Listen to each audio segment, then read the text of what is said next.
Ian Reifowitz. He is the professor of historical studies at Empire State College, which is part of the State University of New York college system. The author of 3 books. His latest, The Tribalization of Politics, How Limbaugh's Race-Baiting Rhetoric on Obama Paved the Way for Trump. His website, Ian Reifowitz, REIFOWITZ.com, and his Twitter handle, Ian Reifowitz. Ian, welcome to the program. Thank you so much, Tom. It's really a pleasure to be here. Or I should say, Professor Reifowitz. Welcome to the program. So, I mean, you have looked at this both as you know, a fellow human being and citizen, and also as an academic. This is your book, The Tribalization of Politics. I just found extraordinary, a deep dive into how this all came about. And I don't think most people, you know, if you ask them, you know, where did all this explosion of white supremacy, you know, leading in its final gasp or eruption to the president, the candidacy, and then the presidency of Donald Trump? I don't think most people would have said, "Oh yeah, Rush Limbaugh was there at the source, at the beginning, or at least in the modern incarnation of it." Tell us about this. How do you support that thesis? Well, what I've done is I've gone through 8 years of Rush Limbaugh Show transcripts. In fact, that was sort of my alternate secret title. I've read 8 years of Rush Limbaugh Show transcripts, so you don't have to.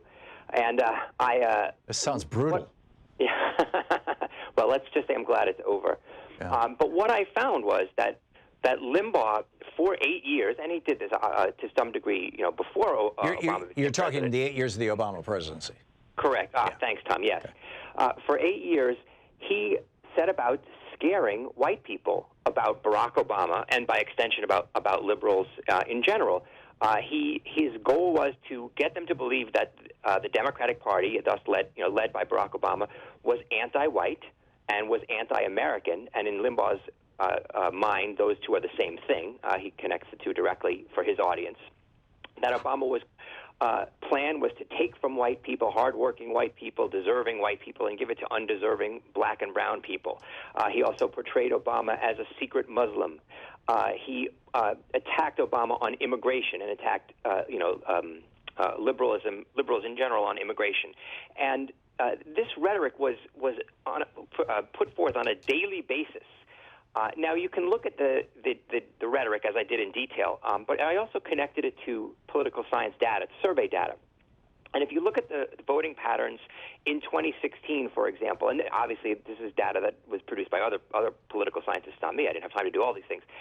But there were 3 things that were more predictive of among white voters of a vote for Trump in 2016 than it was for a vote for Romney in 2012, for example. And those 3 things were negative feeling towards African Americans, negative feelings about Muslims, and negative feelings about immigrants and immigration and a path to citizenship, the sort of progressive immigration policies. White voters who felt strongly on those 3 issues were more likely to vote for Trump than they had been for even Republicans in 2012. This is true in the general election and also in the primary, when obviously they had other Republicans. So when Trump caters to white racist rhetoric, or when Trump promotes white racist rhetoric, he's basically activating his base, and his base was either informed by Limbaugh or was brought forward by Limbaugh. I'm curious which you think that is. Is Limbaugh a recruiter and an indoctrinator, or is he the guy who's bringing together the troops that already exist? I mean, the Klan's been around forever, for example. Right. I mean, I think it's some of both. To some degree, certainly. And Limbaugh isn't the only person doing this during the Obama presidency, but he was the person with the largest talk show audience in the country, according to Talkers.com. Pretty much every month from the time they started doing those surveys, his audience has the number one, is the largest audience. Right. So he's doing this on a regular basis, even more than some of the other large audience, hosts with large audiences like Hannity. Limbaugh, in many ways, laid the blueprint out for Trump. And we know from an article, I believe it was by Gabriel Sherman in Vanity Fair, that Trump was listening to talk radio in 2014 and 2015 as he was thinking about running for president, and he saw what was animating those listeners, and it was racial issues and, in particular, immigration. Well, what does Trump base his campaign around when he came down the escalator at Trump Tower? Mexican immigrants are rapists and drug dealers, and Mexican immigrants are causing crime. Well, this is language taken right from Limbaugh, and we see right up to today when they're talking about the invasion, right? The El Paso shooter talked about invasion. Well, Trump and Limbaugh have been talking about an invasion of immigrants. So there's a parallel in the rhetoric, and we know it influenced Trump, and we know it helped him get the nomination and, to some degree at least, win the election. Yeah, and Limbaugh echoed that rhetoric just last week. He said, yeah, this is an invasion. Why can't you say that? Right? Quack. You said earlier, we're talking with Ian Reifowitz, whose new book, The Tribalization of Politics, How Limbaugh's Race-Baiting Rhetoric on Obama Paved the Way for Trump, is just, a brilliant, insightful piece. And also speaks to the power of talk radio, which is kind of a whole other topic, I suppose. But you said that one of the things that Limbaugh was doing was basically arguing that Barack Obama was anti-white and that he wanted to enact a massive wealth transfer from white people to black people, basically. And can you give me some examples of the kind of language Limbaugh would use to communicate that message? Because I'm guessing he didn't literally just say it in those words like I just did. Well, he to some degree he did, and I'll give you some examples. So, on the one hand, when he's talking about economic policies like welfare, this is a classic boogeyman on the right. They've been throwing up welfare certainly since Ronald Reagan talked about welfare queens starting in the 70s. Limbaugh did this as well. But and he talked about welfare being a program to transfer wealth from whites to blacks, essentially. But it didn't have to be welfare. Healthcare, right? On healthcare, Limbaugh said, I'm going to try to quote it as best I can from memory, but Limbaugh said Obama's healthcare program is reparations, as in reparations for slavery. Wow. If I may interrupt you, in the first hour of our program, in the entire first hour was about how race, how basically white supremacy, white nationalism, white racism has devastated not only people of color in this country. I mean, the sixth leading cause of death now among young black men under 35 is being killed by the police.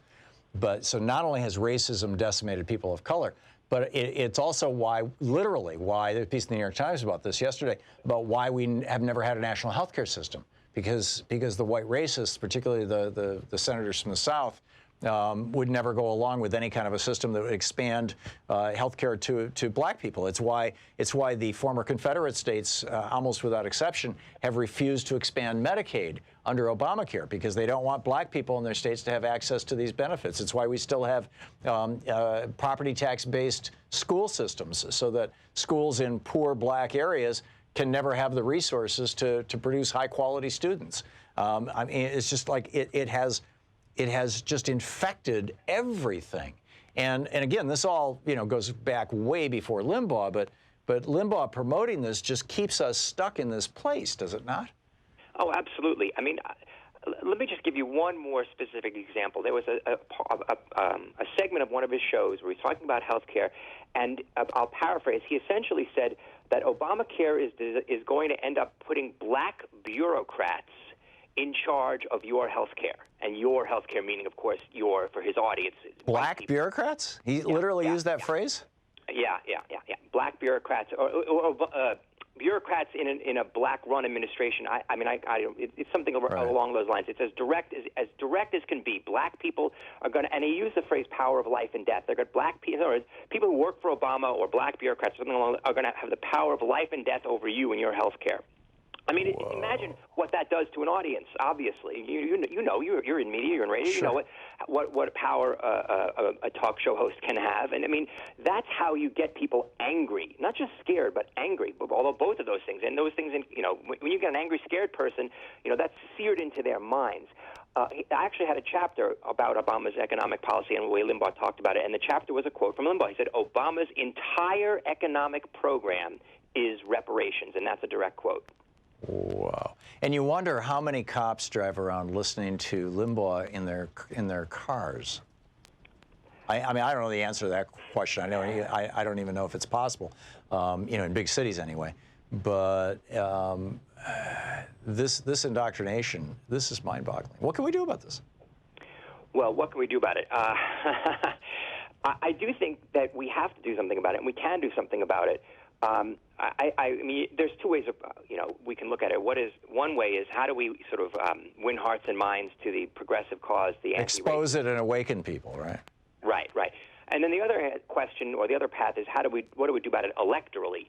How do we win enough votes so that we don't lose the White House, and that is the way to fight racism is to remove racists from office. And I think those are two different approaches, and they're two different tasks. They're related, but they're not exactly the same thing. I do think there is a way to maybe inoculate people, at least those, some people at least, who are willing to listen against this kind of rhetoric, whether it's coming from Limbaugh or Trump, and that is to point out what the purpose of the rhetoric is, right?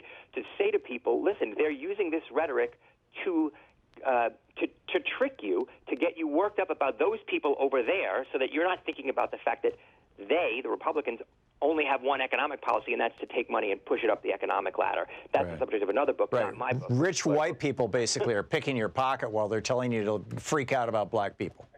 Exactly. And if you can get those people to hear that message, then maybe the next time they hear something from a Limbaugh or a Trump, they'll say, I know what they're doing there, and I'm not going to fall for it. Yeah. Well, this is actually a message that I've heard relatively explicitly from both Bernie Sanders and from Elizabeth Warren. And it wouldn't surprise me if a number of other candidates for the White House on the Democratic side have said it as clearly also, although I can't recall.